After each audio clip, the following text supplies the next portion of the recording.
नमस्कार छात्रों, जय हिंद। मैं हूं नितिन कुमार छारी और आप देख रहे हैं वसंत एकेडमी। वसंत एकेडमी के इस YouTube चैनल के माध्यम से हर रोज आपके लिए बायोलॉजी, फिजिक्स, केमिस्ट्री आदि विषयों से संबंधित एक लेक्चर प्रोवाइड करवाया जाएगा।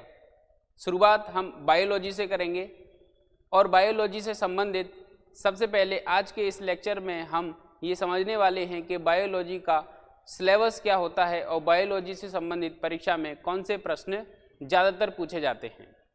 मध्य प्रदेश लोक सेवा आयोग के द्वारा बायोलॉजी को सिलेबस के तौर पे कहां पर किस किस संबंध में रखा गया है, आइए विस्तार से चर्चा करते हैं। ठीक है, समझने का प्रयास करते हैं कि मध्य प्रदेश लोक सेवा आयोग के अंतर्गत जीव विज्ञान अर्थात बायोलॉजी से संबंधित क्या क्या सिलेबस में चीज़ें बताई गई हैं। सबसे पहले यहाँ पे ये जान लेना बहुत ज़रूरी है कि बायोलॉजी जो है वो यूनिट 7 के अंतर्गत दी गई है। बायोलॉजी अर्थात जीव विज्ञान से संबंधित टॉपिक दिए गए हैं। जीव विज्ञान जैसा शब्द, बायोलॉजी अर्थात जीव विज्ञान जैसा शब्द यूनिट 7 के अंतर्गत कहीं भी लिखा हुआ नहीं मिलेगा। ठीक है, बायोलॉजी से संबंधित सिलेबस में सबसे पहले आपको पढ़ना है जीवन की उत्पत्ति के संबंध में कुछ सिद्धांत हैं, फिर जैव विकास से संबंधित सिद्धांत, आनुवंशिकी से संबंधित सिद्धांत। ये तीन जो टॉपिक हैं आपके, इन तीनों टॉपिक से संबंधित कुछ विज्ञान के मौलिक सिद्धांत हैं जो जीव विज्ञान से जुड़े हुए हैं। ठीक है, जैसे कि आपने सिलेबस में देखा होगा विज्ञान के कुछ मौलिक सिद्धांत, यह लाइन लिखी हुई है और विज्ञान के मौलिक सिद्धांतों के अंतर्गत जीव विज्ञान से जुड़े कुछ मौलिक सिद्धांत हैं वो इन तीन टॉपिक के अंतर्गत आते हैं। इसके अलावा भी और कई टॉपिक हैं जहां पर विज्ञान के अंतर्गत जीव विज्ञान से संबंधित कुछ मौलिक सिद्धांत हैं। ठीक है, तो सबसे पहले हमें जीवन की उत्पत्ति के संबंध में कुछ मौलिक सिद्धांत दिए गए हैं। जैसे अरस्तु द्वारा दिया गया एक सिद्धांत है स्वतः जननवाद। ठीक है, ऐसे कई वैज्ञानिकों के द्वारा अपने अपने कुछ सिद्धांत दिए गए हैं। उन सभी सिद्धांतों पर हम विस्तार से चर्चा करेंगे। ठीक है, फिर जैव विकास से संबंधित कुछ सिद्धांत है वो भी पढ़ेंगे और जैव विकास के संबंध में जो सिद्धांत हैं वो है लैमार्कवाद, डार्विनवाद, उत्परिवर्तनवाद, नव डार्विनवाद। यानी कि ये सिद्धांत जो है वो हमारे परीक्षा में प्रश्न बना सकते हैं। आनुवंशिकता से संबंधित जो सिद्धांत रहेंगे हम उन्हें भी समझेंगे। जैसे मेंडल के द्वारा दिए गए 3 प्रमुख सिद्धांत हैं और उनके कुछ अपवाद हैं, वो सारे के सारे इस टॉपिक के अंतर्गत हम कवर करने वाले हैं। फिर उसके बाद हमारे सिलेबस में एक जगह लिखी है मानव शरीर संरचना।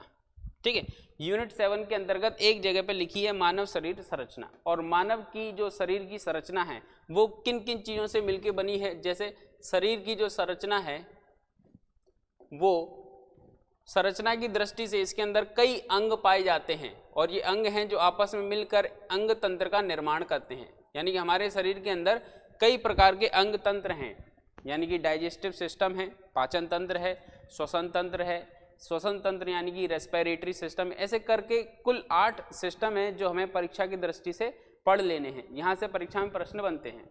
और ये जो अंग तंत्र हैं यह सारे के सारे अंग तंत्र अपने कुछ विशिष्ट अंगों से मिलकर बने हैं और ये जो अंग होते हैं वो कई विशिष्ट प्रकार के ऊतक के संयोजन से बनते हैं और ये सारे ऊतक कुछ विशिष्ट प्रकार की कोशिकाओं के संयोजन से बनती हैं।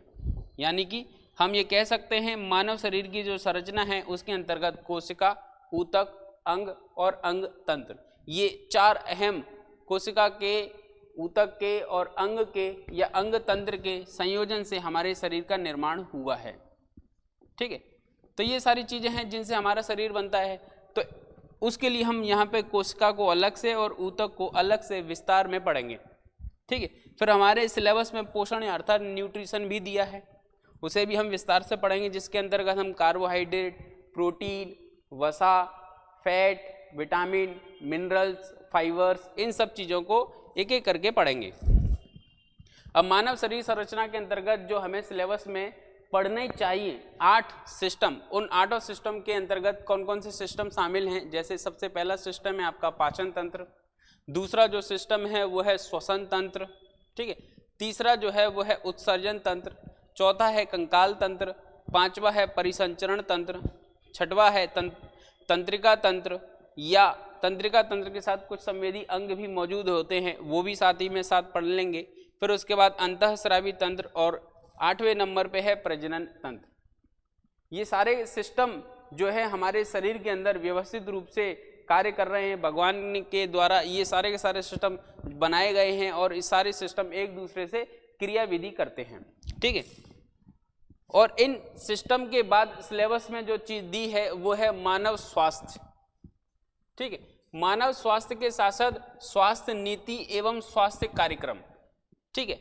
इतना सिलेबस हमारे यूनिट 7 के अंदर बायोलॉजी के संदर्भ में लिखा गया है, ठीक है। तो ये सारी चीजें हमें विस्तार से पढ़नी है और एक एक करके हम इन सभी टॉपिक पर चर्चा करते जाएंगे।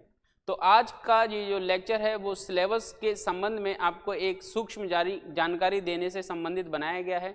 आई होप आपको यूनिट 7 के अंतर्गत बायोलॉजी के दायरे को समझने में मदद मिली होगी, ठीक है।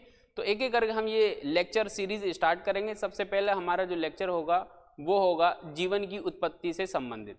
तो नेक्स्ट लेक्चर में हमारी मुलाकात होगी। यदि आपको इस प्रकार के लेक्चर लगातार प्राप्त करने हैं तो आप हमारे चैनल को लाइक, शेयर और सब्सक्राइब अवश्य करें। जय हिंद।